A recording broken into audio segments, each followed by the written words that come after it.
ഇന്ന് നമുക്ക് ടസറിൽ വന്നിരിക്കുന്ന കളക്ഷൻസ് ആണ് കാണിക്കുന്നത്. സാരീസിൻ്റെ കളക്ഷൻസ് ആണ് കാണിക്കുന്നത്. അപ്പോൾ ഇന്ന് ടസറിൽ നോയൽ ടസറിൽ വന്നിട്ടുണ്ട്, ദേശി ടസറിൽ വന്നിട്ടുണ്ട്, പ്ലെയിൻ ടസറിൽ വന്നിട്ടുണ്ട്. ഡിഫറെൻറ്റ് കൈൻഡ് ഓഫ് ടസേഴ്സ് ആണെന്ന് കാണിക്കുന്നത്. അപ്പോൾ നമുക്ക് നോക്കാം ഇന്ന് വന്നിരിക്കുന്ന കളക്ഷൻസ് ഏതൊക്കെയാണ്. നല്ല ബ്യൂട്ടിഫുൾ സാരീസ് 8750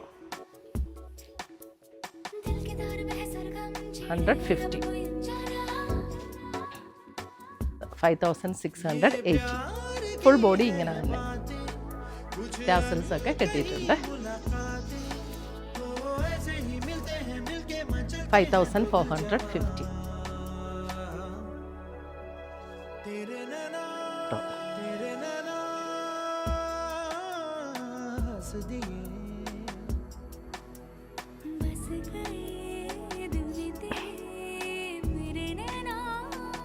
പുതിയ പുതിയ കളക്ഷൻസുമായി നമ്മൾ വീണ്ടും കാണും. Children by.